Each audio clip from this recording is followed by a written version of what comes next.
Bueno, ya estamos en el estudio de vuelta y quiero presentar a dos grandes invitados que tenemos aquí, ya de hecho amigos de la casa. Partimos por Tadashi Takaoka, me tengo que leer siempre tu nombre, Tadashi, ¿eh? Especialista en innovación, gerente general de empresas Fuiste de Social Lab Chile, director de Arrigoni Ambiental, académico de la Universidad Adolfo Ibáñez y exgerente de emprendimiento en Corfo. Así es. Así es. Y también por acá, por mi derecha, con Miguel Ángel Boto, ex convencional constituyente. Tenemos harto que conversar. Chiquillos, ¿cómo están hoy? ¿Cómo amanecieron? ¿Cómo se sienten? Bien, preocupado por lo que se viene.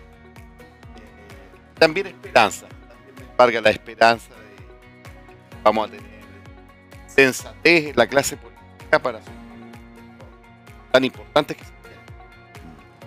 ¿Es lo mismo que piensas tú, Tadashi, o tú estás más tranquilo? Sí, o sea, a ver, yo saliendo del closet al tiro voté a prueba, pero la verdad es que me quedo muy tranquilo de que fue tan aplastante la victoria del rechazo, porque ya eso quita cualquier tipo de cuestionamiento, lo cual lo más importante ahora es la estabilidad.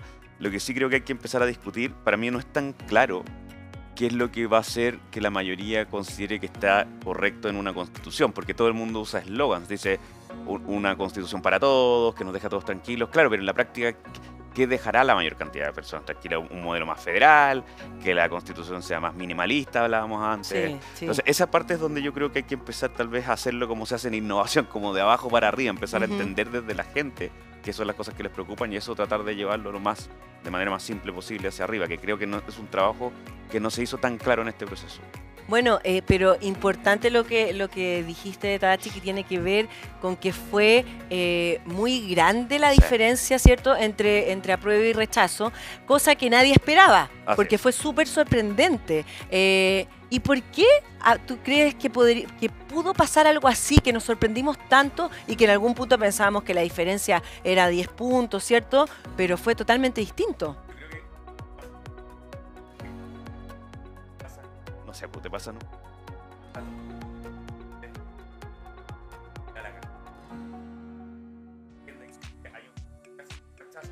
En este caso, si había un punto que a ti te da de acuerdo, probablemente vas a rechazar todo porque decías, yo no voy a pasar este punto en particular. El segundo tema tiene que ver con que yo creo que hubo problemas de comunicación hacia afuera y problemas también de casos medios burdos desde constituyentes que, por supuesto, no nuestro amigo presente, pero el resto, sí. No, sí, yo creo que yo creo que hubo algunos temas de Rojas va, de la ducha, millones de... Que hubo muchas cosas que la gente cuestionó la seriedad con la que se estaba haciendo, a pesar de que yo creo que sí se hizo con seriedad, pero el cerebro humano se queda con el punto que le impacta más. O sea, a nadie lo felicitan por hacer bien todos los días su pega, pero sí te retan cuando te mandáis un cóndoro. Y el tercer tema tiene que ver con que hubo una campaña muy dicotómica, o sea, blanco o negro, y al final tú tenías que elegir una posición y eso inevitablemente te obliga, si tú tenés miedo a saltar a un lado. Sí, oye, les invito a ver la gráfica final de los resultados. Ahí está, mira, 38.14% para el apruebo y 61.86% para el rechazo, con el 99.9% de las mesas. Oye, de verdad fue aplastante. Sí, Miguel Ángel, ahora sí ya está ahí con tu audio. Bueno, ¿qué esperas? Porque sí, fue muy grande las diferencias. En ese sentido, ¿cuál es tu opinión al respecto? ¿Esperabas esto? La verdad que yo no lo esperaba. Yo creo que son muy pocos los que esperaban una diferencia como la que tuvimos. Es una sorpresa, que fue más allá incluso de los pronósticos que daban las encuestas. ¿Buena sorpresa o mala sorpresa? Yo creo que es una buena sorpresa del punto de vista de las certezas. ¿Ya? Yo creo que lo que más se necesita hoy día son las certezas, más allá de las posiciones personales que se puedan tener. Lo que hoy día el país necesita certeza. Y hoy día el país se pronunció. Y como buen demócrata, ¿cierto?, tenemos que aceptar los resultados. Ahora, no obstante, para poder hacer buenas propuestas, Carla, tenemos que tener un buen diagnóstico. ¿Ya? Y un buen diagnóstico que a veces puede ser lapidario. Yo tengo un diagnóstico lapidario respecto a algunos puntos. ¿Ya? Y creo que me parece importante señalarlo. En primer lugar, yo creo que los movimientos sociales en Chile traicionaron la independencia. Y eso me parece gravísimo, porque hoy día hay un estudio de Ann Holster sobre cómo votaron los convencionales. ¿ya? Entre -1 y +1. Los movimientos sociales terminaron con una votación de -0,91. Es decir, fueron los más extremos junto con lo que era la lista del pueblo en cómo votaron. Entonces uno dice, ¿realmente llegaron con voluntad de diálogo? Yo puedo decir que me saqué la mugre tratando de buscar acuerdos, de conversar con todos los sectores. ¿Te escucharon finalmente o te costó mucho? Algo nos escucharon, y en el colectivo que formamos nosotros con Agustín Esquella, Logan, Barceló, Castillo, Chaín, Arboe, que tuvimos distintas posiciones finalmente en el plebiscito de salida.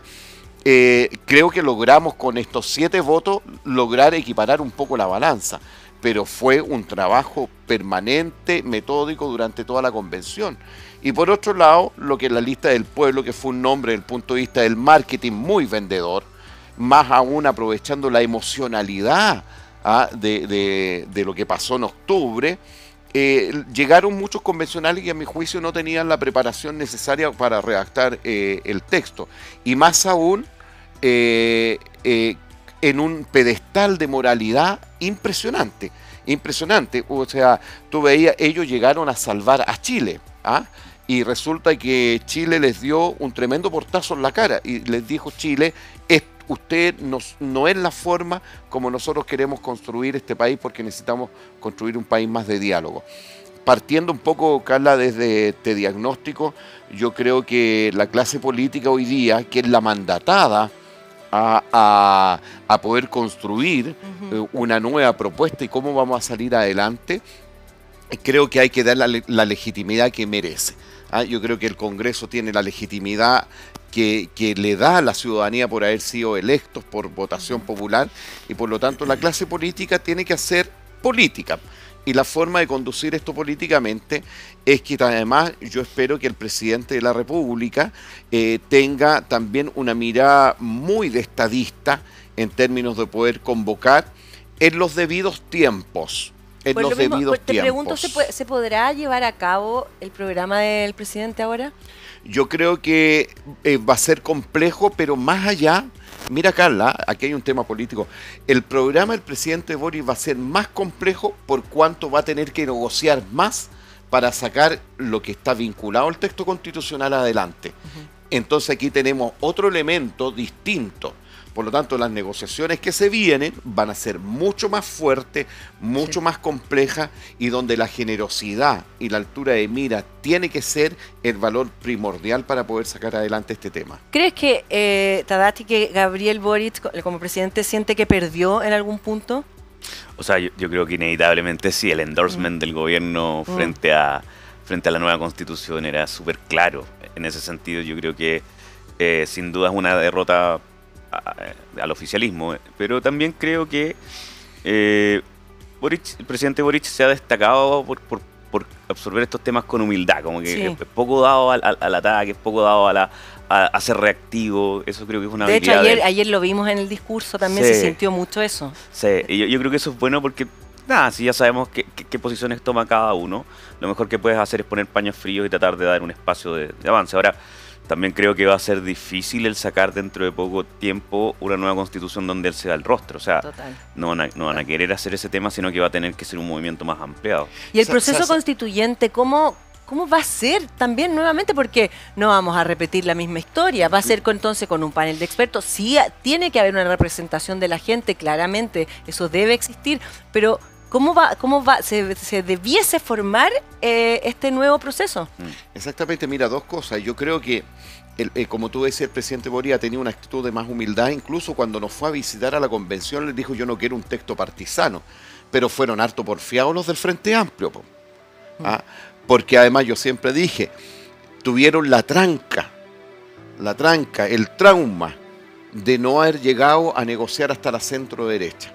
Siempre lo dije, se los dije permanentemente a Jaime Baza, a Atre y varios más. Si nosotros hubiésemos sido, y lo dije en mi discurso final de la convención, si hubiese sido capaz desde el Frente Amplio, el Partido Comunista, hasta Renovación Nacional, la historia hubiese sido muy distinta, pero no querían negociar con la derecha. Y después quisieron imponer. Y eso fue uno de los graves errores políticos, producto de estas trancas, estos traumas. ¿Cómo vamos a negociar con la derecha? Si la derecha también tiene una representación importante en Chile. Primera cosa. Lo segundo, ¿cómo debe ser? A mi juicio, mi opinión, Carla, es que debe haber una nueva convención con menos integrantes, con un plazo máximo de 6 meses, sin lugar a duda que los textos, sobre todo en materia de derechos fundamentales, me parece que tienen que ser muy bien considerados para un nuevo texto. Y representados también que haya más derecha, puede ser, y lo otro, Carla, ¿sabes qué? Creo que hay que hacer un replanteamiento serio de qué forma tienen que participar los pueblos originarios. Yo creo que efectivamente fueron sobre representados, porque no puede ser que una persona que saca 20.000, 40.000 votos tenga el mismo peso político en la convención de alguien de los pueblos originarios que sacó 300, 400. Yo creo que hay que buscar una fórmula de proporcionalidad, que si tenemos el 10% del padrón total de pueblos originarios y votan 200, 300.000, entonces va a haber que buscar una fórmula que represente los que efectivamente votaron. Porque no puede ser que tengan el mismo peso. Más aún que los 17 pueblos originarios se vieron obligados en la convención, y eso lo digo desde adentro, a votar de manera uniforme, pero entre ellos tienen diferencia los del norte con los del sur, y se vieron obligados para poder sacar. Le dije cuántas veces a Eric Chingas: no pidan todo lo que quieren, porque esto le va a hacer mal a Chile. Vamos paso a paso. Y me decía de manera sensata, absolutamente comprensible, pero no lo justifico, es que esta es la única oportunidad que tenemos de pedir todo lo que nosotros queremos. Ese fue, a mi juicio, uno de los grandes errores, ese discurso, que lo querían todo. Y miren los resultados ahora. Si los temas de la plurinacionalidad definitivamente fueron unos puntos más conflictivos, por el cual, a mi juicio, motivó el rechazo en Chile. Ahora, nos enfrentamos a un problema claro que se está viviendo hace rato a nivel mundial también, que tiene que ver con la economía y la inflación. Hay que hacerle frente directo a esos temas, y eso yo siento que es como lo que la gente quiere, y en algún punto también quizás se subestimó a las personas, ¿no? Porque no se pensó también. Claro, era obligatorio el voto, ¿cierto? Pero reaccionó muy bien la ciudadanía, no hubo mayores conflictos, nos levantamos todos temprano a votar, en orden, un sistema que todos íbamos con las familias. La verdad que fuimos una muestra nuevamente de que en Chile funciona la democracia y funciona bien, y estamos ordenados, y no era entonces tan polarizada la situación como se pensaba, porque si ganó por tanta, ¿cierto? Por una mayoría, o sea, tan importante fue una postura, ¿cierto? Entonces no estábamos tan polarizados. Yo creo que eso pasa porque es un tema súper, en innovación se ve mucho, el tema de cómo el cerebro humano tiende a simplificar los temas. Entonces tú te dices, bueno, tú eres de derecha o de izquierda. Claro. Y tú lo miras y decís, no sé, como que hay cosas que capaz que sea de derecha, hay cosas que capaz que sea de izquierda, y ahí es donde los partidos políticos a veces uno no se siente muy representado, porque no te gustan todas las miradas que tienen, no te gustan un 100% los representantes que tienen. Entonces yo te diría que la interpretación del pueblo fue más bien decir, oye, no me sabéis leer nomás. O sea, si me queréis encancillar en derecha o izquierda, vamos a estar mal. Yo no es como que pudiera elegir entre dos equipos de fútbol cuando hay 15 versiones y espectros de ese tema. Entonces, yo creo que en este sentido hay un tema de cómo tú levantas las necesidades. Yo, por ejemplo, no creo mucho en eso que dicen de una constitución que nos guste a todos. Yo creo que es imposible. O sea, eso requeriría que hubieran 3, 4 puntos y discutirlo y que se pudieran cerrar. Pero son 200 puntos. O sea, en realidad, inevitablemente vamos a quedar con una mirada no consciente. Ahora, también yo creo que hay que entender que la Constitución no tiene efectos inmediatos desde el punto de vista de que no es construir la casa, es construir el terreno para una casa. Y la economía requiere otras acciones legales, otras acciones de impulso económico que tienen que ver. Sí creo también que hay mucho de en lo que uno piensa que es importante. Por ejemplo, yo en mi caso particular soy muy proclive a más impuestos bajo ciertas lógicas que requieren, porque a recaudar más impuestos, subir los impuestos. Porque, por ejemplo, en emprendimiento yo creo que si tú pones más plata para poder hacer desarrollo tecnológico, para poder subir el nivel de la educación, eso te pega muy fuerte en el desarrollo de la innovación. Pero también entiendo los que dicen, no, pues tenés que bajar impuestos para que haya más inversión, y ahí es donde uno empieza a sacar sus papers y casos de no sé qué país, de no sé dónde, y esa es la parte donde ya uno se tiene que meter a discutir. Pero también creo que en este caso la Constitución no fue una discusión tan técnica, al menos hacia la población, sino que fue más de caricaturas, y la gente interpretó eso. Yo creo que la gente interpretó que decir, oye, yo no soy un niño chico, no me tenéis que decir que el viejito pascuero no me va a traer un tema. Claro. Hablemos desde lo técnico. O sea, ¿tú crees que finalmente el texto quizá ni siquiera se leyó tanto, sino que se castigó desde un principio? Mira, yo una de las interpretaciones que tengo, porque es la verdad que es multifactor, la interpretación y de entender el rechazo. Uno de ellos está vinculado al tema del proceso y las personas que fueron parte de este proceso ¿cierto? Otra cosa está vinculado a la gestión, ¿cierto? Que tuvo Elisa Loncón con Jaime Baza en su momento, y después que tuvo Marisa Elisa Quintero con Gaspar Domínguez. Yo les ofrecí varias veces como ingeniero comercial mi experiencia en términos de gestión. El plan comunicacional nunca hubo, fueron acciones comunicacionales y no un plan estratégico comunicacional. Ahora, del punto de vista de la economía, cuando yo te decía que este resultado da certeza jurídica, eso es bueno para el país. Vamos a ver que el dólar hoy día va a bajar, sí, ¿cierto? Así dicen los expertos. Claro, vamos a ver que el IPSA va a tener el IPSA va a tener efecto, digamos, notorio durante el transcurso de aquí a las 2 de la tarde. Eso va a dar de alguna forma mayor confianza por el porcentaje que da certeza, independiente que a uno le guste o no le guste. Lo segundo que me parece importante es que efectivamente el gobierno tiene que dedicarse más a gobernar. Yo creo que hubo errores de parte del gobierno en torno a acercarse demasiado a una posición que es la mía, porque yo también tuve por el apruebo, pero creo que cometieron errores porque, a mi juicio, al menos desde el punto de vista comunicacional, despreocuparon temas que son relevantes, como por ejemplo cómo vamos a enfrentar la inflación, cómo podemos fomentar el tema de la inversión, cómo vamos a enfrentar el tema tributario para poder recaudar más. Y recaudar de verdad. Y recaudar de verdad, claro, exactamente. Porque es que también eso es lo que también se discutió tanto, que eran como muchas cosas que eran súper buenas, nobles, ¿cierto? Pero ¿cómo se llevan a cabo? Pueden ser regresivas. Claro, ¿cómo tú vas a sacar toda esa plata si el país no está creciendo tampoco? Entonces es lo que hablábamos ayer del círculo virtuoso y no vicioso. Entonces la economía sí, de todas maneras, tiene que crecer y es importante, y lo más importante que eso es transversal, tiene que ver con la educación.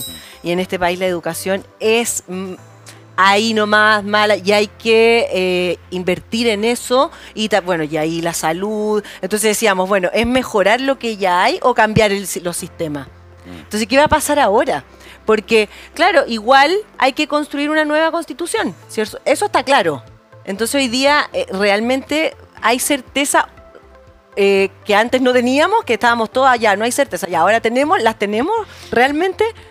Yo no sé si hay certeza, yo creo que no hay una certeza en el cómo, no hay una certeza si los partidos se van a sumar a esto. El nivel de energía que requiere llegar a este punto es demasiado alto. O sea, partió el 18 de octubre del 2019 para terminar ayer. Es muy heavy. Yo creo que la certeza sí existe desde el punto de vista de decir, ya, si tenías algún miedo con la anterior, probablemente ya no fue. Si tenías algún miedo con esta sobrerepresentatividad de la izquierda, probablemente ya no fue. O sea, el mensaje de la gente fue súper demarcado. Pero sí creo que para los emprendedores, empresarios y todo el tema, hay dos caras que son importantes, porque uno es, claro, el efecto de corto plazo macroeconómico, es decir, listo, el dólar puede bajar, eso baja un poco el dolor de la importación, los precios, la inflación. Pero hay otra mirada de mediano a largo plazo, que es el coletazo que ya se probó en Chile. O sea, tener un PIB altísimo per cápita no te resguarda de la crisis social, no te resguarda de lo que en los negocios se conoce como sostenibilidad. Que tú puedes tener un buen modelo de negocio, un buen producto o servicio, un buen equipo, y aún así fracasar o tener condiciones de mercado que te matan. Y ahí es donde yo creo que hay una discusión importante, bien, ojalá poco ideologizada, de qué es lo que necesita un emprendedor dentro del ecosistema para poder crecer más rápido, ¿sí? Y ahí es donde hay temas de cómo lo haces para dar estabilidad a las zonas de conflicto para que emprendedores germinen ahí. Debería haber una lógica de productividad dentro de las regiones. Da lo mismo que un cabro trate de hacer una app en Punta Arenas, en Santiago, en Arica. Probablemente no. Hay clústeres el Estado debería dar luces de hacia dónde hay que hacer inversiones de largo plazo. Yo contaba la otra vez la historia de Estados Unidos, que en esta lógica de todos libres en emprender, se tienden a ir hacia el software porque es más barato y reditúa más, pero hoy día tienen un súper problema porque China les ganó todo el proceso de la energía solar y la infraestructura que requiere, y lo pillaron tarde y están tratando de poner plata. Entonces no queremos ser Estados Unidos en ese sentido, no queremos ser un país que no vio cómo explotar sus recursos más fuertes y entrar en esa línea.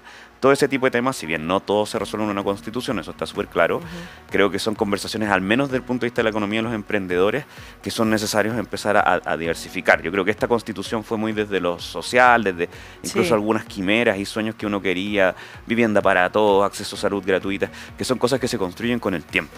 Ahora, los emprendedores también es un mundo súper amplio. ¿Y es tan real que hay tanto emprendedores en la parte digital o hay más emprendedores de muchos otros tipos? No, yo creo que es más análogo. O sea, digital, en las estadísticas, las startups, estos como tecnológicos. Y cuando hablamos de los unicornios. Es el 5% del mundo. O sea, el 5%, total. No hay más. Pero también pasa que un gran porcentaje es de sobrevivencia. Y ese de sobrevivencia lo puedes convertir a uno que vea la oportunidad. Eso lo único que requiere es educación y algo de inversión. Ahora, pasarlo de ahí a startup es más difícil porque requiere también, bueno, cómo quieres vivir tú. Si no quieres trabajar 24/7 en tu proyecto, no es tu camino. Pero creo que más que la porque a mí me tocó estar en un grupo que aportó temas hacia la constitución de emprendimiento, y siendo franco, cuando uno miraba las constituciones de otros países no había tantas cosas. Lo único que te decía era todos tienen derecho a emprender y nadie se le puede meter entre medio para decirle que usted no, este negocio ahora es mío, como que protegía la propiedad privada y las patentes y ese tema. Pero sí creo que en los temas de constitución la estabilidad social sí impacta directamente a cómo tú desarrollas el negocio, cómo llega la gente a hacer inversión. Ahora, siendo franco, y con este punto termino, en los momentos de crisis, sobre todo en Latinoamérica, países internacionales vienen a invertir. Pues no sé si escucharon, la otra vez se rompió el récord de inversión extranjera antes de que se supieran los resultados de la Constitución en un 60% por sobre los otros países. Y la gente dice, oye, ¿qué hicimos bien? Nada, pues en los momentos es como a río revuelto, ganancia de pescadores. En esos momentos donde ven que puede haber un cambio, que hay mucho miedo en el ambiente y que una vez que se disipa ese miedo se salta, porque que es lo que está pasando ahora, prefieren entrar en esos momentos. Entonces hay que tener ojo cómo funcionan esos mecanismos detrás que la gente no siempre entiende, como que se quedan con lo lineal. Estamos mal, entonces no hay inversión. Claro, pero igualmente es tan importante como dicen que la Constitución les dé esa certeza a la gente que viene, ¿cierto? Y pone sus lucas en el país y en distintos proyectos. Sí, me imagino, por algo, bueno, la anterior, y tuvimos, pero sí llevábamos 10 años de un detenimiento, ¿no? Que se detuvo la economía hace 10 años y que no ha habido un supuesto crecimiento importante como Chile crecía antes. Claro, lo que pasa es que ese es un fenómeno que se da en los países que salen de dictadura. Por ejemplo, Perú también tuvo, cuando vencen el terrorismo, salen de dictadura, hay 10-20 años en los cuales te pega un salto grande porque hay muchas regulaciones que no podías tomar antes, la apertura más comercial. Entonces sí, hay cosas que Chile hizo bien y yo creo que hubo grandes estadistas y todo el tema, pero hay efectos naturales de haber estado tan comprimido, tan controlado y que después sale. Entonces es muy difícil, yo creo, lograr un efecto inmediato que sea similar a los 90, a los 2000, que es cuando Chile se pega este salto y se vuelve como el país más interesante en Latinoamérica. Pero hoy día yo creo que estamos en una especie de cambio de meseta. Ya resolviste los problemas iniciales y si tú miras Europa es más o menos similar, como que tienes una lucha por la parte financiera, listo, se resuelve, una lucha por la parte social, chuta, está la embarrada y la gente empieza a reclamar, una lucha por la parte financiera y así vamos. Entonces esta es la etapa en la cual probablemente vamos a tener que encajar un poco lo social y se nos mezcla. Lo que sí, creo que nunca nos haya pillado una crisis internacional con una interna, y eso sí va a ser más o menos nuevo. Eso es difícil de ahora, claro, hay un estudio, el GEMA, el Global Entrepreneurship Monitor, ¿cierto?, que habla de los emprendedores por necesidad y los emprendedores por oportunidad. Sí, el GEM. ¿Ya? Sí. Entonces, efectivamente, yo creo que es súper importante que también el gobierno, a través de sus políticas públicas, haga un énfasis, una orientación a poder fomentar los emprendimientos desde el punto de vista de la oportunidad, y sobre todo incorporando mayores capitales, semillas, estableciendo mayores capitales de riesgo, es decir, que el foco de la política pública no solo esté, como tú decías recién, ¿cierto?, en algunos aspectos políticos o sociales, sino también en una lógica de fomentar más el emprendimiento. El emprendimiento por necesidad sabemos que trae mucha informalidad y por lo tanto trae también menos recaudación de impuestos. Por lo tanto, también es necesario ir potenciando el emprendimiento por oportunidad, y para que tengamos una buena oportunidad influyen las políticas públicas bien orientadas, como también la estabilidad política, económica y macroeconómica que debemos tener como país. Sí, oye, es súper interesante el tema. De hecho, íbamos a entrar ahí, que me interesaba el tema de la informalidad que hay tanto en nuestro país, ¿cierto? Y debería que mejorar quizás también las leyes laborales, ahí hay que proteger más a la gente. Bueno, hay muchas cosas que quizás se deben poner énfasis en aquello. Vamos a ir a una pequeña pausa comercial y ya volvemos con más Emprendido y con esta gran conversación que estamos teniendo acá.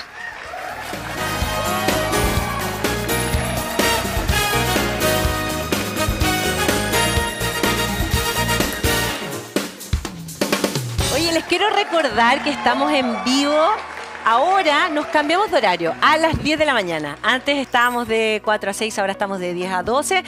Así que empezamos ya no se llama tardinal, ahora es un matinal. Y seguimos obviamente conversando de lo que siempre nos importa, emprendedores, economía, actualidad, política, de todo lo que tiene que ver con lo que está pasando en nuestro país y el emprendimiento tan importante, por algo se llama Emprendidos, nuestro programa.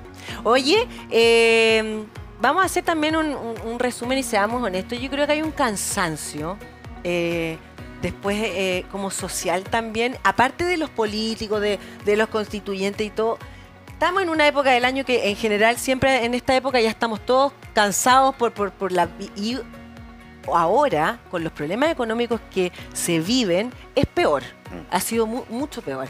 Entonces, ojalá que realmente lo que se ha hablado tanto y se ha requete contrausado la palabra la unión, que nos volvamos a unir, que vamos todos para el mismo lado, que vamos todos en un mismo barco, que los políticos se hagan cargo, ¿cierto? Que estén a la altura de lo que el pueblo finalmente mostró y está pidiendo.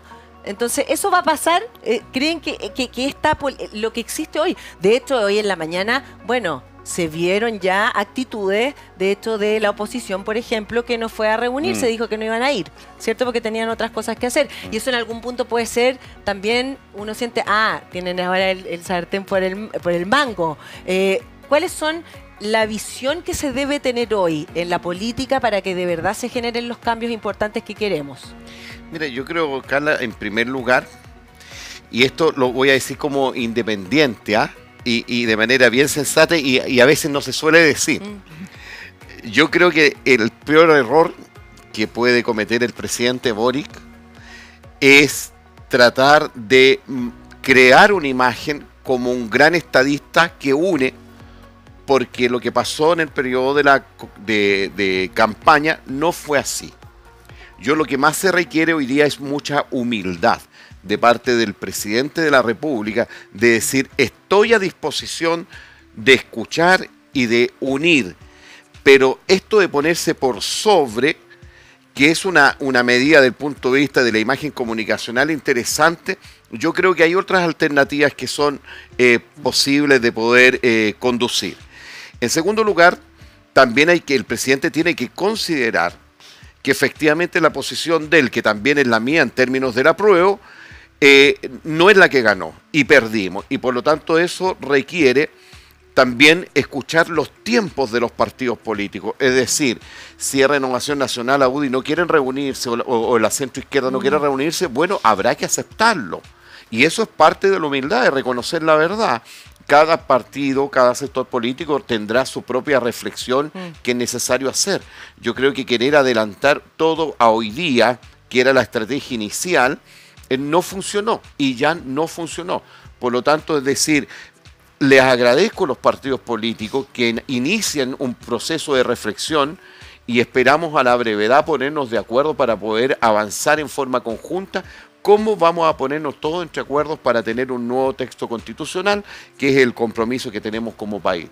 Yo creo que el factor de la humildad, de la sensatez y de escuchar los tiempos de cada sector político, me parece que son tres variables muy claves que debe considerar el gobierno. Ahora, yo les pregunto a ustedes que tiene relación con los independientes. Me parece que igual quizá pertenecer a un partido político, ¿cierto? Tiene una claridad en cuanto a lo que representa y a las convicciones que tiene cada uno de los que representan ese partido. Cuando quizá hay mucho independiente, claro, hay una idea que tú puedes estar de acuerdo con ese independiente, pero ¿qué sabes tú de todas las otras cosas que él piensa, cierto? Entonces siento que, que quizá en ese sentido habría que fortalecer nuevamente la política y los partidos políticos también, porque la política es linda si se hace bien. Exactamente, eso justamente, Carla, lo que nosotros tratamos de hacer y lograr. De hecho, quiero ser muy franco, yo soy independiente, salí elegido por una lista independiente y voté en contra de las listas de independientes en el texto constitucional. Bueno, claro. ¿Por qué? Porque esto va más allá que mi postura personal o que la situación circunstancial.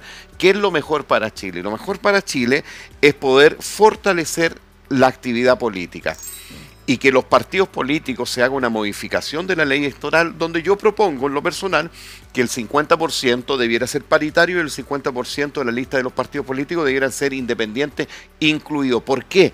Porque al menos la gente sabe en el rango donde se va a mover ese independiente políticamente.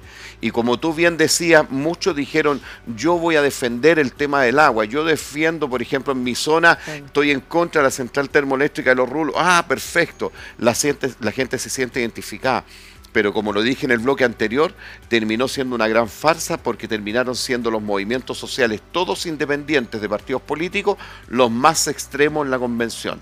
Y eso no puede volver a repetirse. Eso es uno de los temas que yo espero que la clase política, ¿cierto?, lo considere y no hayan listas de independientes en la próxima convención. ¿Qué te parece? En ese sentido yo creo que, claro, yo no estoy tan metido en el mundo de la política, me represento más por la gente que está por fuera y mira hacia adentro. Sí. Y los partidos políticos siempre queda esta sensación de si tienen una agenda tan armada en conjunto o tienen que responder a terceros dentro de esa línea, y eso es algo que, no voy a decir que mancha una constitución, pero sí levanta ciertas suspicacias. Ahora estoy de acuerdo con lo que dice, de que cuando llega uno y dice, bueno, mi bandera lucha es el agua, está bien, pero hay 30 temas más que discutir, y eso hace que sea un poco difícil el tema. Yo creo que los mecanismos de votación, y esto es algo que se habla, hay un libro muy bueno de esto que se llama ¿Por qué fracasan los países? Y habla de que los países que logran esta diferencia, amplitud, diversificación de personas son los que tienden a tener más éxito. Entonces habrá que regular la representatividad, habrá que regular los pisos mínimos para poder participar, pero yo soy más proclive hacia una diversidad de conjuntos. De hecho, yo, como decía antes, soy muy poco creyente de que pueda ser algo que deje a todos conformes. De hecho, o me parecería extraño o me parecería que es muy superficial, porque los países se construyen en forma diversa y lo que hace que crezcamos es esa fricción constante de que si todos estamos de acuerdo en algo, eso es peligroso, siento yo, en el sentido de que podemos no estar viendo otros aspectos, podemos no estar entendiendo la incertidumbre propia de ser y crecer un país, que uno trata de copiar cosas de otros países desarrollados, pero cada país tiene su cultura, y por eso es tan importante las oposiciones en los gobiernos. O sea, uno podría decir bajo esta lógica, oye, ¿sabes qué? No reclamen tanto con el gobierno, déjenlo trabajar. No, pues si no se trata de ser mal. Ahora tampoco lo voy a criticar por cómo se viste, porque claro, ese no es tema. Que la crítica sea... claro, criticarle que el plan de que no debería ser un, no sé, 19% del impuesto, sino que tiene que ser un 17%, y acá están los papers que lo respaldan. Yo creo que esa amplitud de miradas es súper importante cuando uno hace políticas públicas. Si no, tú te quedas con la sensación de que hay una verdad absoluta y eso es mentira. Ahí la metodología que yo siempre traté y compartí, pero hasta decir basta, pero no me resultó, fue la metodología de los mínimos comunes. Es decir, ¿qué es lo que tú tienes de común conmigo? ¿Qué tengo de común yo contigo? Claro. Y a partir de eso veamos dónde empiezan las diferencias. Pero al menos pongámonos de acuerdo en los mínimos comunes. Y eso fue lo que faltó, porque quisieron imponer muchas cosas y nosotros buscando de qué forma podíamos equilibrar y conversando con todo el mundo. Algunas cosas estaban bien, pero otras cosas no estaban bien. Mira, un puro ejemplo, un puro ejemplo. En el mes de mayo, en la convención, votamos el Estado Social y Democrático de Derecho. Todo el mundo decía, estamos de acuerdo, incluso hasta la derecha, ahora dentro de sus compromisos para modificar, dijo, nosotros también estamos de acuerdo. Pero resulta que en mayo perdimos y sacamos 99 votos. ¿Y por qué? ¿Quiénes votaron en contra? Los pueblos originarios. ¿Y por qué votaron en contra? Para negociar no sé qué norma con el Frente Amplio y el Colectivo Socialista. Resulta que la norma, cuando se rechazaba, se iba de vuelta a la comisión, se armaba un nuevo informe y volvía a ir al plenario. Resulta que volvió al plenario y sacamos algo 120 y tanto. Es decir, se notó el peso de ellos. Entonces, ¿por qué uno dice, por qué no, si estamos todos de acuerdo, por qué lo votamos? ¿Por qué tomamos esa norma para poder negociar otra cosa que termina siendo polémica y poco transparente ante la ciudadanía? Esa metodología del aprovechar el poder del veto y la coyuntura circunstancial sin pensar en lo que es mejor para Chile, es lo que provocó el tremendo daño, a mi juicio, instalado por los movimientos sociales y por lo que es la gran lista del pueblo. Sí. Yo espero que en esta nueva convención prime la sensatez y ojalá la gente elija la mayor cantidad de gente de centro político, sea centro izquierda, centro derecha, pero la gente que esté dispuesta más al diálogo. ¿Y deben entrar otros actores también a este nuevo proceso? ¿Que faltaron quizá? Sacar algunos y poner otros. Claro, o sea, hay casos, mira, es un poco al extremo el caso que pero claro, mucha de la discusión giró en torno a gente como la tía Pikachu. Ya listo, está acá siquiera como la representante del pueblo. Y decía, ya está bien, yo sé que hay una caricatura detrás, pero tal vez es importante que haya gente que no tenga entrenamiento, porque tú en la discusión, si a esa persona no le queda claro, entonces la Constitución no tiene estándares mínimos. Ahora, claro, tal vez no tiene que estar dentro de la discusión, pero sí tiene que estar en algún minuto donde cual reciba la información y diga, entendí o no entendí, oye, esto me parece bien, pero en la práctica funciona de otra forma. Claro, pero por ejemplo, del lado de la ciencia... Bueno, en este caso había gente de ciencia, Cristina Dorador estaba dentro del tema, hizo ciertos tipos de conglomerados. Yo creo que mientras más diverso mejor, pero sí creo también que hay ciertos estándares mínimos de entender qué rol juega una constitución, cómo puedes crecer desde ese piso. Pero ojo, ahí hay un punto muy importante, cuando uno dice que haya de distintos mundos. Ahí yo soy súper crítico, ¿y por qué me puse crítico después de haber estudiado a Laclau, por ejemplo, respecto a estas posturas neomarxistas, que en el fondo están haciendo un planteamiento más que desde la igualdad de oportunidades, están haciendo el análisis desde la desigualdad del resultado. Es decir, si yo tengo desigualdad en el resultado en términos de educación, porque uno viene a un colegio particular y otro viene a un colegio público y los dos tienen el mismo título, pero hay desigualdad en el resultado, entonces surgen los movimientos sociales para decir yo quiero igualdad respecto a esta temática específica, movimiento social. Yo quiero igualdad respecto a esta otra temática específica. Entonces nos llenamos de movimientos. ¿Y quiénes son los que se acercan a los movimientos? Concreto, dentro de la convención, los sectores más ultras de izquierda. Más extremos. ¿Y qué pasa? Que el Frente Amplio, ¿cierto?, con el Partido Comunista se peleaban entre ellos para ver quién los conquistaba más. Y si tú analizas los resultados de quiénes fueron los coordinadores, hubo tremenda pugna entre el Frente Amplio y el Partido Comunista porque quién se quería ganar a los pueblos originarios, los movimientos sociales, para que votaran por ellos como coordinadores. Entonces se provoca una disputa de cuál debe ser el rol de los movimientos que defienden un tema, a diferencia del rol que defienden los partidos políticos, que es la mirada desde la globalidad, desde la totalidad. Por eso que mi análisis, que es muy simple, obviamente dado el tiempo, es que tenemos que fortalecer a la política y los partidos políticos. Y una forma de fortalecerlo, a mi juicio, es modificando la ley electoral para que el 50% sean independientes y sea paritario. De esa forma, desde la política, generamos espacio para poder trabajar en el equilibrio entre la igualdad de oportunidades y cumplir el objetivo que es la igualdad de los resultados. Ahora es importante ver qué va a pasar con el aprendizaje, si existe o no un aprendizaje después de esto que se vivió. Eso sería súper importante verlo y yo creo que ahí van a estar puestos los ojos en cómo van a ser las reacciones ahora y cómo se van a llevar a cabo las cosas que de verdad, cuáles son las cosas que realmente sí deben estar en la Constitución, sí o sí, y quizá también una Constitución más corta. Así es, de todas maneras, minimalista. Yo creo que lo que más puede dar garantía, y eso está demostrado internacionalmente en el derecho constitucional, lo que da mayor garantía de estabilidad son las constituciones minimalistas, porque te permiten a la democracia caminar, te permite al Congreso discutir, te permite mayor flexibilidad, y por lo tanto cada cierto tiempo la gente tiene derecho a participar. Elementos como algunos países desarrollados de democracia directa me parecen fundamentales que existan para que la ciudadanía también tenga la posibilidad de poder presentar proyectos de ley, ¿cierto?, que respondan a las necesidades y que quizás la clase política no lo está haciendo. pero la clase política es la que finalmente tiene que resolver. Pero sí la ciudadanía tiene el espacio, ¿cierto?, para poder participar concretamente. Esos son elementos que a mi juicio deben incorporarse dentro de una lógica minimalista, porque el resto, yo soy partidario que se mantengan las leyes orgánicas constitucionales, como también que haya un quórum diferenciado de acuerdo a la importancia que puede tener. No es lo mismo hablar de un derecho social que hablar de la composición del Banco Central o hablar de la importancia que pueden tener las Fuerzas Armadas en la seguridad nacional e internacional.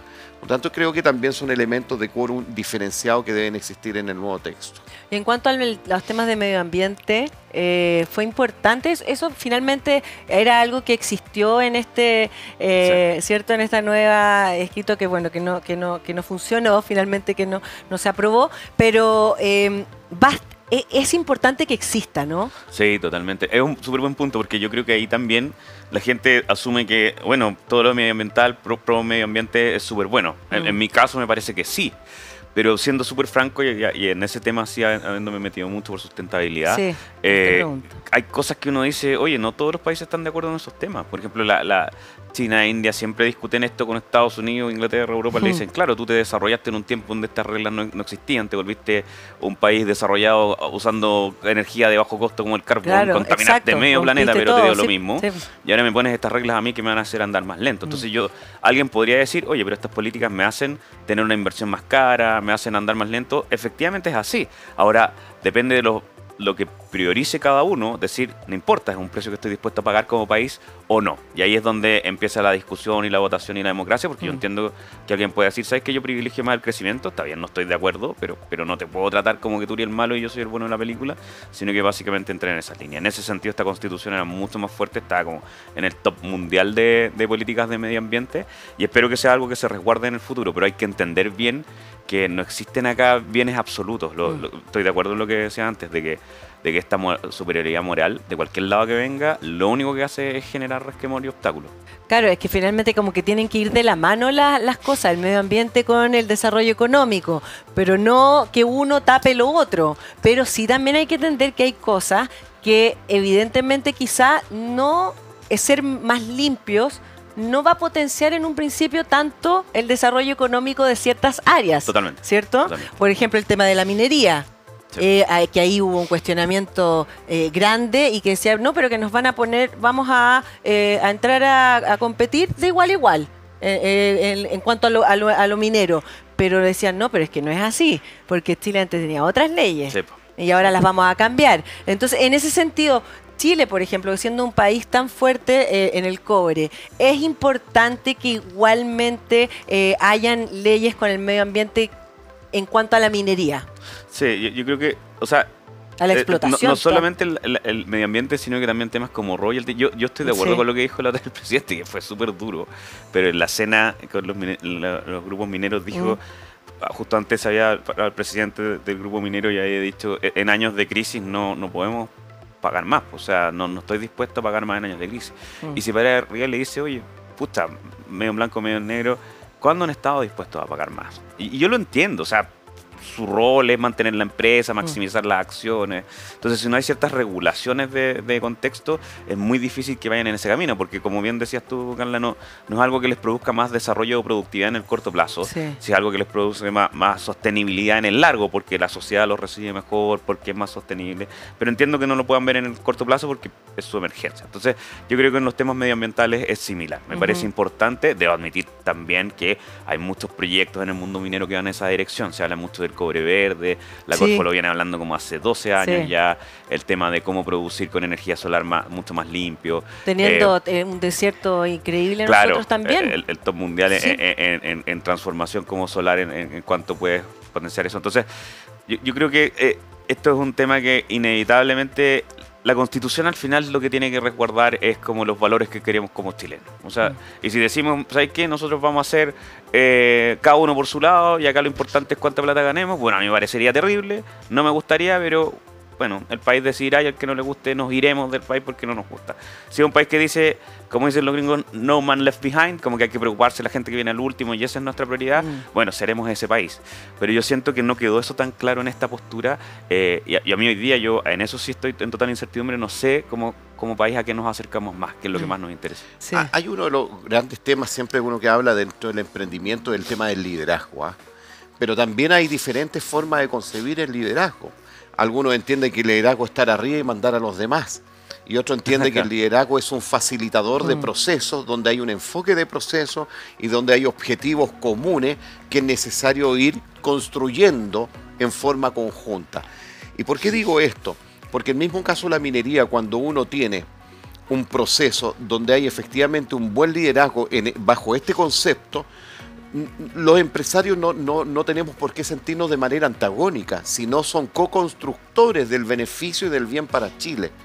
Yo siempre recuerdo lo que fue pasando con Máximo Pacheco, si mal no recuerdo, que está hoy día en Codelco, con todo lo que es el proceso de la energía solar que se hizo en el norte. Fue un liderazgo tremendo que él fue desarrollando y que efectivamente en unas alianzas virtuosas con el mundo privado, hoy día es cosa de ir al norte y tenemos tremendas fuentes de energía eólica, de energía solar.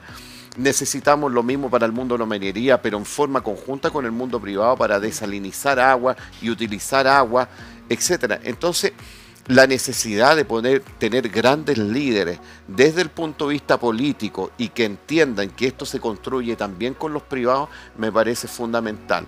Y hoy día, lamentablemente, mucha generación joven, como yo lo viví dentro de la convención, escuchaban a alguien de derecha, pero o lo pifiaban o lo pelaban. Y ese tipo de cosas es porque entienden la sociedad de manera antagónica, como blanco y negro. Cuando se tiene que uno ser capaz de desprender de lo que uno piensa por un bien común. Por un bien común. Es decir, ¿qué me inspira a mí? Son mis revanchas, mis antagonismos, mis frustraciones, que yo veo al empresario como un ser injusto, o lo veo desde el punto de vista del bien común, que eso implica incluso renunciar a algunos juicios o prejuicios que yo pudiera tener. Y eso yo creo que es parte de la política virtuosa, ser capaz de mirar más allá, porque estoy con el objetivo claro que es el bien común, que se tiene que traducir obviamente en políticas concretas. Oye, vamos a seguir con esta interesante conversación, pero tenemos que ir a una pequeña pausa comercial y ya volvemos con más emprendidos. Quédense ahí. Hoy estamos en una conversación con un panel aquí muy simpático y quiero recordarles que estamos en vivo y cambiamos el horario. Vamos de 10 de la mañana a 12 del día para todos ustedes aquí por las pantallas de TVX. Ay, caramba, sí, con todos estos ruidos. Estamos más modernos. Me gusta. Nos tienen que decir si les gusta o no, porque nosotros los escuchamos a todos. Nos importa la opinión de todos ustedes, de verdad que sí. Oye, bueno, estábamos conversando de muchas cosas, la educación, ¿cierto? Nosotros nos vamos a comerciales y aquí sigue candente porque evidentemente queremos todos ver los cambios y cómo se pueden hacer de verdad. A ver, porque todos queremos cosas, pero sabemos que hay que inyectar plata para eso. ¿De dónde se va a sacar la plata? Ayer conversábamos acá en el panel, estaba Marco Enrique. Marco Enrique decía que había que endeudarse. Que Chile tenía posibilidades de endeudarse más y que podía. Y ustedes lo comentaban, ahora decía que sí, porque realmente que sí se podía endeudar. Pero ya, pero hay que ver cómo usamos esa plata, en qué se pone esa plata, de qué manera, porque al parecer hasta ahora hay platas que no se han bien usado. Claro, lo que pasa es que hay efectos de corto y largo plazo. Si tú inviertes en educación, no es un efecto que tú veas inmediatamente porque vas reforzando, pero es algo que el país te va a cambiar en 10 años. Digamos. Si te pones a repartir plata de bonos para que la gente sobreviva en momentos de crisis, claro, es una solución paliativa, pero no necesariamente resuelve el tema de el largo plazo. Entonces ahí el gran desafío está en entender cuáles son los puntos críticos en los cuales tú puedes atacar ciertos desafíos como hoy que la gente te lo pide, pues temas como por ejemplo el cómo tú vas a adecuar a los chicos en estos 2 años que perdieron de la pandemia, porque siendo franco quedaron un poquito atrás y eso les va a pegar un golpe. Eso sí, yo creo que hay que paliarlo ahora. Sí, quedaron muy atrás. El tema de que la gente no le alcanza para vivir o cómo cubren los temas de la inflación, donde el descontento social va a crecer. Claro, lo que pasa es que hay un punto, porque hay problemas que son ahora, ¿cierto? El tema de la inflación es hoy. Ayer, de hecho, y vamos y más encima lo que se ve a futuro tampoco es bueno. ¿cierto? Supuestamente el 2023 igual vamos a estar ahí. Claro. Y yo creo que en parte esa plata puede ser usada para corto plazo, pero en el largo plazo vas a tener que hacer reformas tributarias, vas a tener que capturar más dinero, y eso nunca es una conversa popular. No, y el tema también que lo conversamos, estuvo Paula Daza acá de invitada y estuvimos evidentemente hablando del tema de la salud, y en comerciales estábamos conversando de eso, y tú hiciste un punto porque faltan doctores, sí. Y eso fue un punto que llegamos, que faltan doctores en muchas partes. Entonces se podrían traer, ¿cómo generar ese tipo de políticas? Sí, por ejemplo? Es similar a la política. Bueno, Chile ha tenido esa política que yo conozco, además, pero que yo conozco 2 veces en la historia. Uno es cuando Vicente Pérez Rosales se da cuenta que estábamos en peligro de perder las tierras en el sur y trae alemanes que se instalan por eso Valdivia está lleno de gente con rasgos alemanes, de Buchen, por toda parte. Eso es una política de hace, no sé, 100 años atrás. Y por otra parte, el caso más actual es el de Startup Chile, que teníamos este problema de que los emprendedores no tenían una mirada global y empiezan a traer emprendedores de sistemas más, les pagan la visa, les pagan el tema de la estadía, les dan plata para emprender, y eso provocó un tejido en el cual la gente empieza a tener visiones más globales y por eso salen tantas startups que empiezan a globalizarse. Y eso podría pasar dentro de la lógica, no solo traer gente que atendiera, sino que otros mecanismos de salud y aprendizaje que aprendan los locales versus los de allá. Yo creo que el tema de salud se va a volver súper crítico, no solamente por estar saliendo una pandemia, que probablemente nos toquen más casos de eso, sino que también en la desprotección económica te trae más problemas de salud. Sí, claro, y para eso necesitamos una mirada de Estado, una mirada en los objetivos, necesitamos liderazgo, porque da lo mismo quien le plantee la idea al gobierno. Sí. Si va a ser alguien de la UDI, republicano o el Partido Comunista, da lo mismo. Lo importante es poner las ideas a disposición y ver, bueno, ¿será importante, cierto, la inmigración respecto a profesionales, por ejemplo, en el mundo de los anestesistas, que estamos pero con niveles súper bajos de anestesistas en Chile? ¿O cómo vamos a ser capaces de poder generar, a pesar que todos los economistas están diciendo que tenemos espacio para endeudarnos como país? Bueno, nos vamos a endeudar perfecto, pero ¿a dónde lo vamos a orientar? ¿Qué vamos a priorizar? ¿Los efectos de corto plazo, de mediano o de largo plazo? Entonces tenemos que generar el debate para ponernos de acuerdo de manera seria, sin importar quién sea la persona que plantee la idea. Y yo creo que eso es la política que yo creo que la ciudadanía efectivamente quiere escuchar y quiere aplaudir. Es que yo creo que hay que buscar también la forma de satisfacer las necesidades que existen hoy, pero también yo creo que la gente lo sabe, que para tener un buen futuro hay que hacer políticas a largo plazo, y que las inversiones a la educación y la salud sí se van a ver, si se hacen hoy, más adelante, y también ayudar con el tema de la inflación. ¿Cómo lo hago? Porque el empleo va a haber un problema con el empleo, sí. Y eso se viene, va a haber más problemas económicos. Hay un Nobel de los 80 del MIT que explica que el 80% del crecimiento de un país se da por la tecnología. Es súper interesante porque en esta discusión de las 40 horas que tenemos hoy día, de la productividad, yo me acuerdo que en Icare una vez salió un tipo diciendo que para crecer en la productividad las secretarias deberían estar menos pegadas al teléfono y deberíamos tomar menos cafecito y todo aplaudiéndolo. Eso es una caricatura, es una caricaturización. Totalmente, o sea, así. El problema de si el suizo, el jefe invirtió en tecnología, aprieta un botón y saca el tema, y acá hay alguien en Excel que tiene que hacerlo de cero, el gallo va a ser más productivo no porque sea suizo, sino que por las inversiones que hubo en tecnología. Entonces, eso conlleva, dice, bueno, es fácil decirlo, pero ¿dónde están? Y hay varios puntos que tenés que atacar ahí. El tema de la educación, el tema de la seguridad social, cómo alguien se atreve a innovar dentro de la organización o no, si lo echan donde queda, la protección social definida como cuando tú dejas de recibir un flujo de dinero que también puedes vivir tu vida en un país. El mismo tema de salud, desde salud mental hasta salud, digamos, más física, pero eso impacta en el desempeño y la productividad del país. Entonces, cuando dicen, sí, lo que pasa es que no hay que cobrar impuestos para que la gente pueda crecer y las empresas se instalen, eso no es tan así. Yo creo que ha sido una caricaturización durante años, y el tratar mejor a la gente, el tener gente mucho más segura en sus lugares de trabajo, sí impacta en tecnología, sí impacta en productividad, sí impacta en calidad de vida, que quieran seguir viviendo eso. La cantidad de madres que renunciaron en tiempos de pandemia fue brutal. O sea, claramente los sistemas de trabajo acá, del mundo emprendedor y del mundo ejecutivo, no son amistosos con la maternidad. Entonces hay muchos temas ahí que están concatenados. ¿Sabes qué? Yo siempre me acuerdo de una anécdota cuando yo estaba en la universidad y tenía un profesor de recursos humanos. Y este profesor había sido gerente de recursos humanos de la ENAP, allá en Concón.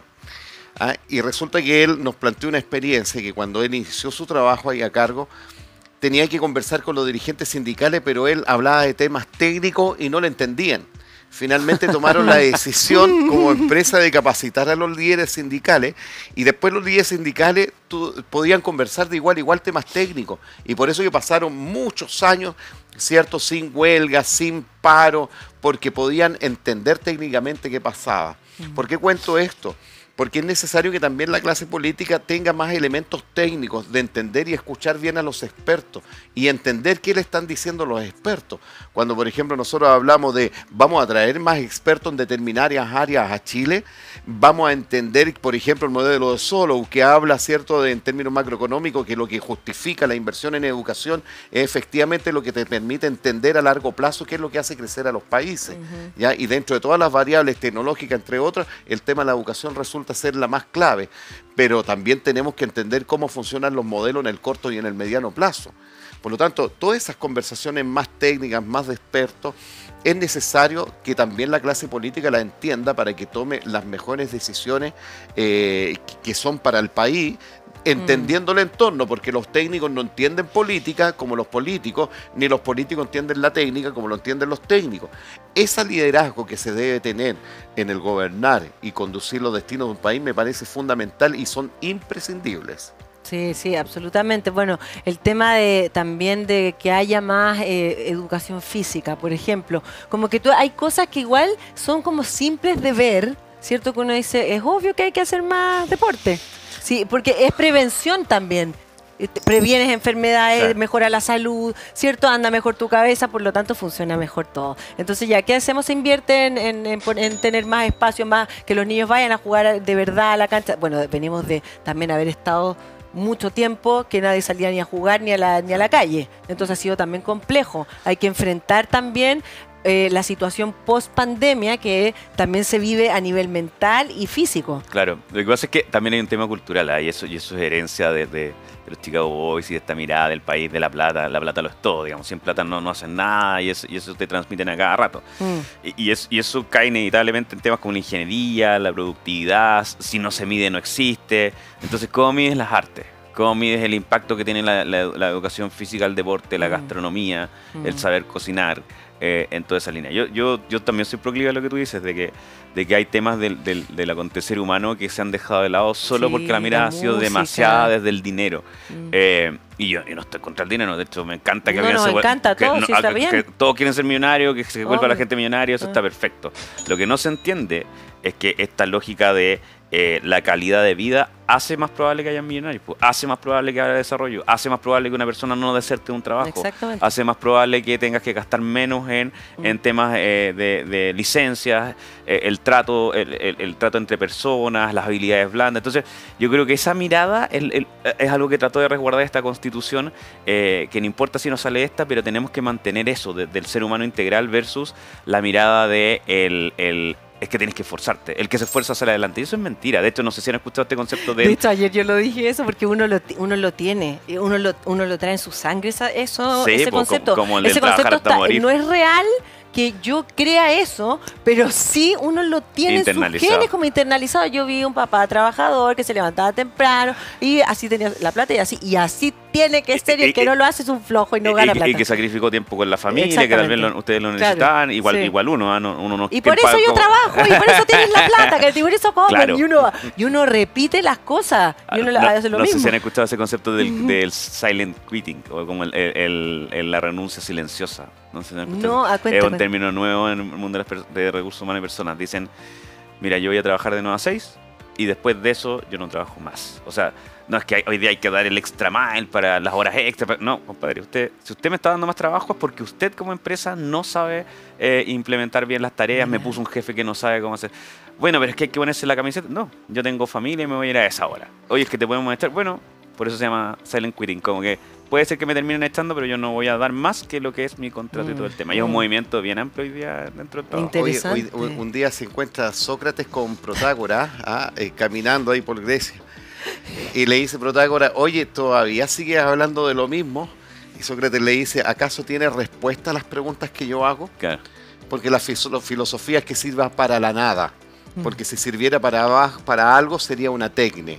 Claro. Entonces, ¿Qué quiero decir con esto? La necesidad, así como la educación física, también la necesidad de desarrollar el pensamiento crítico. ¿Y para qué? ¿Es medible? Hay cosas que no son medibles, hay cosas que virtuosamente sirven para la nada, en términos que a través de esa nada te permite hacer un constructo, es decir, entender la técnica, la tecne, ¿cierto?, de manera distinta. Y por eso que cuando hablamos de poder reflexionar, pensar, plantear, hay que buscar los equilibrios entre los razonamientos, entre la racionalidad, con también el mundo del arte y la cultura, que enriquecen sin lugar a dudas y son el espíritu y las almas de los pueblos, como también entonces buscar los elementos de mayor productividad. Y hacer un mea culpa también quizás de cómo estamos educando, porque tiene que ver con la felicidad. Porque es una directa relación. O sea, si tú llegas a la casa y tus hijos están todo el día con las pantallas, ¿qué estás haciendo por la felicidad de esos niños? Porque van a andar felices, porque van a andar entretenidos si están todo el día idiotizados con algo. Claro. Entonces, claro, hay un aporte evidente en la tecnología. Claro, lo hay absolutamente, y eso llegamos a un consenso todos. Pero también... ¿Qué es la felicidad? Claro, entonces, y que salgan a correr es maravilloso, que uno se canse y llegue agotado, te libera endorfina, y es verdad. Entonces, ¿cómo llegamos a esos estados? Claro. Y por eso hay que también ponerse en la situación de que somos seres humanos con muchas situaciones que hay que mejorar. Sí, yo creo que buen punto ese, en el sentido de decir, yo creo que más de alguien tiene en su cabeza que la Constitución tiene que estar hecha de tal forma que nos haga más productivos, para que generemos más recursos. Y yo creo que eso es un error, po. O sea, generar más recursos es un medio nomás, po. Es un medio en pos del bienestar, de que si te echan del trabajo, así si tu hijo se enferma, puedas lograr que sobreviva por la salud, de que si tú quieres explorar otros temas, en innovación también es súper fuerte eso de que la creatividad surge cuando hay tiempos de ocio. Si tú estás como todo el día machacando, tratando de lograr ser hiperproductivo, es un mal espacio para la innovación. Nacen ahí, entonces ese proceso yo creo que es bien interesante, como tú pones el foco de lo que quieres resolver. Tal vez ahí nos equivocamos. Ay, qué linda, qué buena conversación. Les agradezco mucho de verdad haber estado acá después de este día, ¿cierto? Después de ayer histórico. Gracias por estar con nosotros. Así que nos encontramos obviamente en otro momento. Están más que invitados. Muchas gracias. Nosotros nos vamos a la última pausa comercial y ya volvemos con más Emprendidos. Quédense ahí.